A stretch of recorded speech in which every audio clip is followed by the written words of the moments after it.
ndikakozeko katono ebyamabaati gekalamoja temwandirirabe ku TV oba ku radio n'ebitaano temwandibiwulidde ku radio oba ku TV ate oba ne kaakati muwulira zi radio ne TV bawaana babbi mubalaba bankyaza mubalaba bakyaza baba NUP bonna bonna kitegeeza nti bwe twawambibwa ne bawamba buli institution ne basinga kuwamba media Katonda yatuyamba nnyo n'atuleetera social media kisaawa zino buli omu ku mmwe munamawulire ate mu mbeera n'amawulire agakabi okusinga bali agaliko so nsaba mukozese social media baganda bange TikTok si yakweyambulirako yakutambuza mirimu gigenda kutaasa ggwanga n'abaana bamwe n'abazzukulu Facebook si yakweyambulirako Twitter si yakweyambulirako si zakuwemulirako si zakuvumaganirako zakucommunicatinga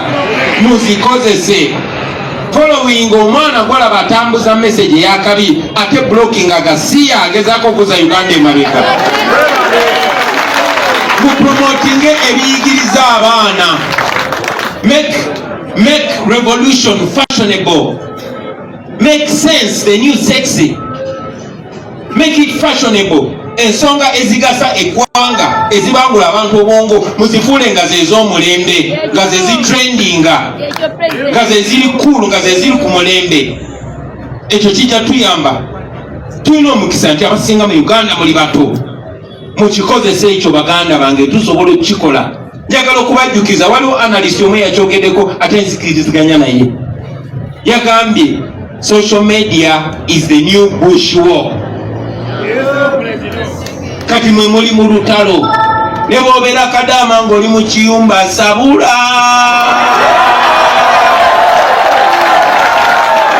yogera ku nsonga ezo. I want to appreciate waliwo omuwala gwenjagala ennyo bamuyita Joyce Birinyange, something like that. Communicate. Eno message mugitambuze mugibunye mu nnimi zammwe. Nyinza okuba simanyi Lukalamoja obanga simanyi Lugwala obanga simanyi Luteso nga gw'olumanyi yongerayo message. Osanga omwana nga alina ekyamagezi kyayogeddeko, share that. Making sure tubuusa abantu baffe. Each other is all we have. Tetulina kintu kyonna kirala. Bano ababbi baatwerotoola ne beetoola buli kimu ne Katonda yabeetoloola. So use social media and use it responsibly. Mutambuze message. Mupromotinge abakulembeze abalungi. Olaba omukulembeze mulungi ne bw'aba weeyo munda, promote that leader. Ate bw'aba abakulembeze nga mubalaba mukulembeze mulungi ng'akyalimu okwetyata naye nga mulaba asobola okubakulembera mumuteekemu opika abakulembere. Singa sayina bakyali banga abanobya n'abanjulisa oba oli awo sandi esimbyewo. So bwe mubeerayo ne kyali wammwe nga mulabamu obusobozi mumupushinge mupromotinge mumuwa amaanyi awulire nga batabakulembera ajja kuswala. Eyo engeri gye tugenda okuyetinga Bakyagulanyi ab'enjawulo. We need each other. We need to empower each other.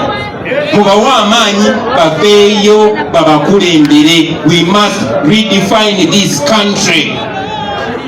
Ate mwe mugenda okukikola baganda bange. So mupromotinge abakulembeze abalungi. Ate bwe mulaba omukulembeze kino kibagamba sikirumamu, bwe mulaba omukulembeze omubbi, omukulembeze nga bye sente zammwe mumakinge sure zimukayirira. Mubaliise bubi sente. Tosobola mukuba mayinja, tosobola musiba, tosobola mukuba amasasi, muwe stress.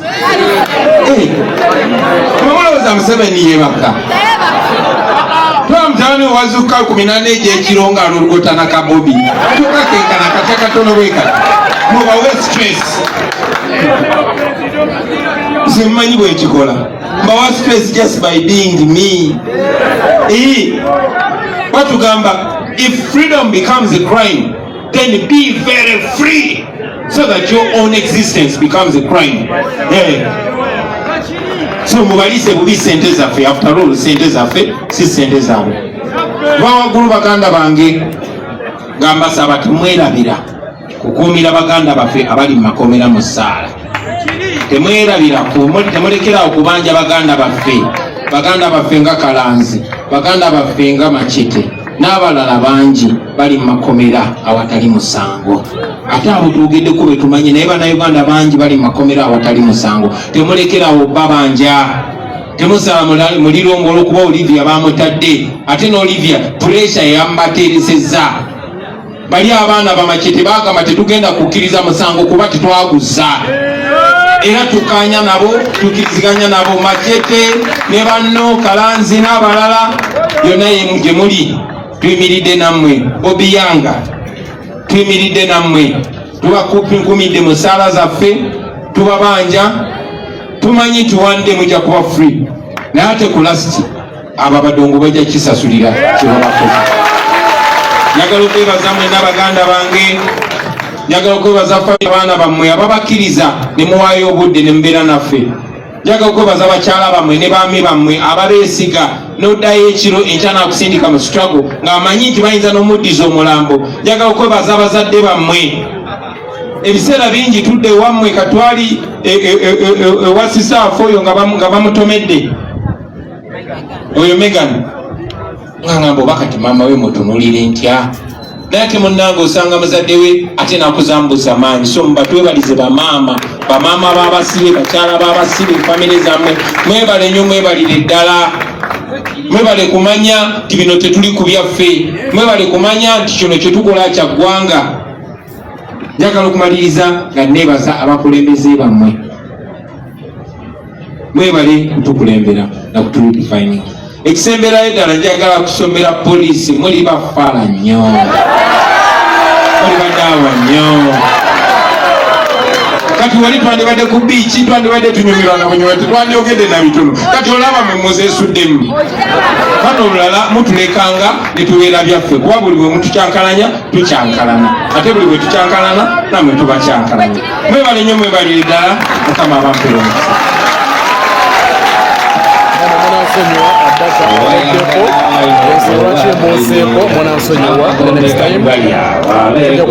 People power, our power, NUP, everywhere.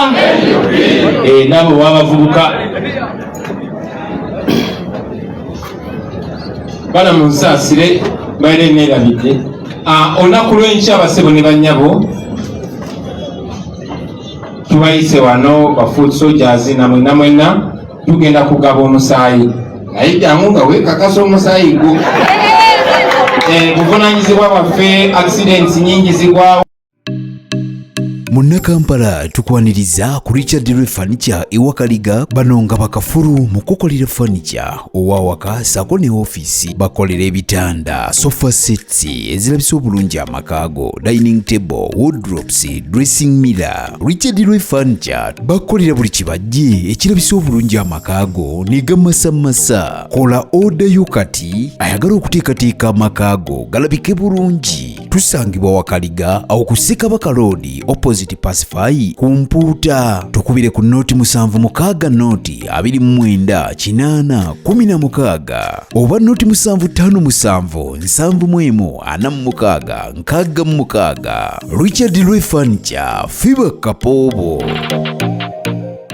Gwe omuzadde eyeetaze essomero erigenda okubangulira omwana wo nga muyiiya mukozi ate ayite ne first grade, katukwanjulire Shehan Standard Day and Boarding Primary School abagenda okuteeka ebyensoma by'omwana wo ku mutendera ogusingira ddala. Empisa, eddiini, ebyemizannyo n'obuyiiya bwonna tubikulembereza ddala, ng'ate ebyokulya n'ebyensula bya mulembe ddala. Tulina n'entambula eri abayizi abaviira ewala. Gwe ate omuzadde eyandiyagadde omwana wo okuyita ne first grade, totunula obulala wonna. Okwewandiisa kugendera ddala maaso okuva ku nursery paka ku kibiina ekyomusanvu. Day ne boarding ng'ate n'ebisale birungi ate bisobokera ddala. Jjukira nti requirements zonna omwana wo azisanga ku ssomero. Tusangibwa Lubaga mu Bulwa Zone okuliraana 24/7 Motel. Gwe ayagala okumanya ebisingawo tukubire ku noti 7773 359 ne noti 757 noti 626 Shehan Standard Primary School. We invest in education.